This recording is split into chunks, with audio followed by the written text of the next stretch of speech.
My family just loves to watch a show that stars a guy who is not an actual actor. His name is Cesar Millan, and you probably know who I'm talking about. Cesar is the dog whisperer. He is a dog psychologist. And as he would say, he rehabilitates dogs and he trains people. He's an expert in understanding the mind of a dog and how he can train owners to better interact with their dogs. On this show, he deals with super aggressive dogs, noisy dogs, dogs with bad attitudes, and owners who just don't have a clue on what to do to help their dogs be better dogs. One situation that he deals with that fascinates me is when a dog becomes aggressive over their food.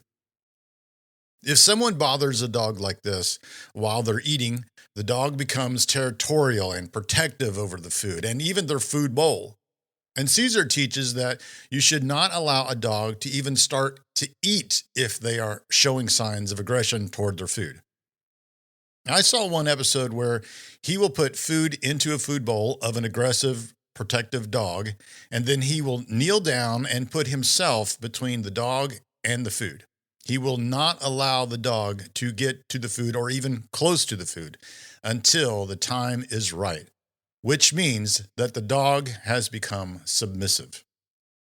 Eventually, through his training, the dog will patiently wait for Cesar to give the okay, a sign that says that it is now time to eat. And that time is only when the alpha, and in this case, Cesar, allows it. Cesar has waited for several minutes to declare that it's okay, leaving the dog to patiently sit and wait, submissively focused on the alpha, waiting for the sign that it's time to eat. And I find this incredibly amazing. There's a word in the Old Testament, a Hebrew word, that exemplifies this idea of waiting with anticipation. And it's the word hene. It's found in a few places in the Old Testament. Actually, it's found 843 times. And most of the time, like in the King James Version of the Bible, it's translated as the English word behold. If this word hene is being initiated, like if I'm making a statement, the translation is definitely closer to behold, or an exclamation maybe like, hey everyone, or listen up, or yo, basically to get someone's attention. But if hene is being used in a response to someone or something, it's translated more along the lines of an interjection, a response like yes, huh, or even, again, yo. In places like Isaiah chapter 6, verse 8, it's translated as the phrase, here am I.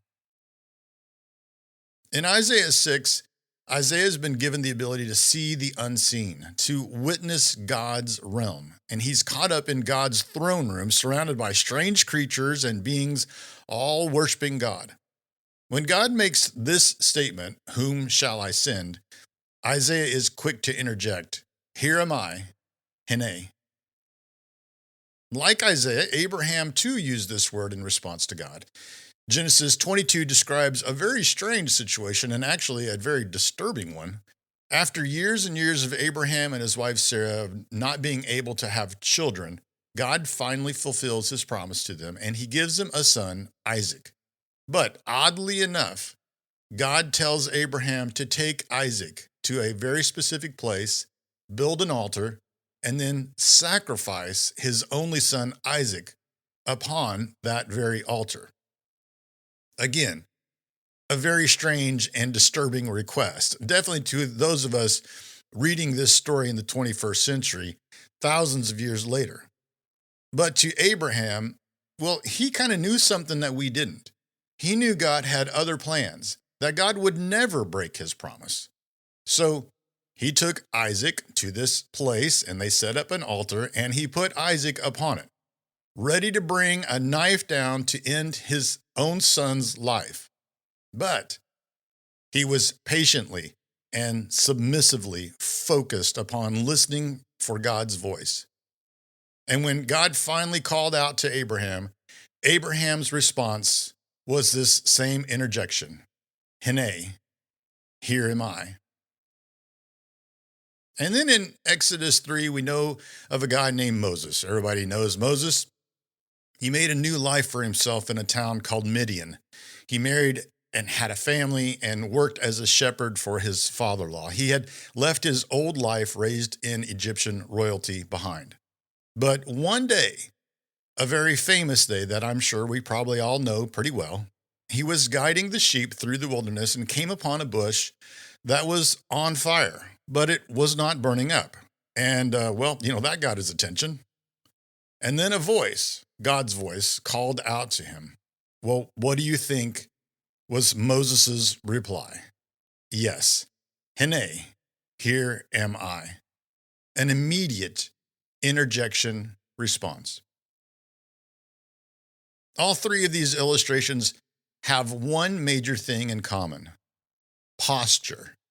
The posture of all three of these guys was that of submission and availability. And actually, we see the same exact posture of the guys Jesus called to be his students. Like in Matthew 4, Matthew describes Peter and Andrew and James and John all in the middle of fishing, which was their day jobs, their careers. And Jesus called them to follow, and they simply dropped what they were doing in responding. Basically, their posture was, here am I, Hene. And in Matthew 9, Matthew describes himself, a tax collector, simply leaving his booth when Jesus calls, basically leaving his office with his computer still on, work files sitting on the desk, phone calls on hold. He immediately responds to Jesus, and he leaves it all behind. Here am I, Hene. This is the very same posture that is required for all of us to enter into this amazing partnership that God offers through Jesus. A posture of obedience, a submissive availability that says, I believe that you know more than I do, and that your way is better than mine. So, here am I, Hene. But a lot of times we tend to get this posture reversed. It's almost like we want to go and do something for God, and then we ask Him to come over and bless it. In that instance, we have assumed the role of the alpha. We are expecting God to be submissive to us, that He should patiently wait for us to give the sign that it's time. Jesus constantly reiterates and emphasizes what has already been talked about in the Old Testament for centuries, a theme, a phrase actually, that flows throughout the whole narrative of the Bible. Proverbs 20 is just one of the chapters in the Bible that describes what a relationship with God is supposed to look like. And it uses this specific phrase in verse 12. And it says, ears that hear and eyes that see, the Lord has made them both. This idea, this phrase, is all over the Bible. The key of partnership with God is not founded upon us taking the role of the alpha, but instead taking a submissive role, a deep focus of watching and waiting on the alpha with attentive eyes and ears. So in Matthew 13, Jesus tells this famous story of a farmer sowing seed. He then has to explain the story to his students later on in private. The whole story centers around having eyes that can truly see and ears that can truly hear. What Jesus is trying to tell us all is that we need to put ourselves into a patient posture of submission, a laser focus, ready to see and hear what the alpha is doing and saying at all times. A posture of waiting to simply respond, here am I, Hene.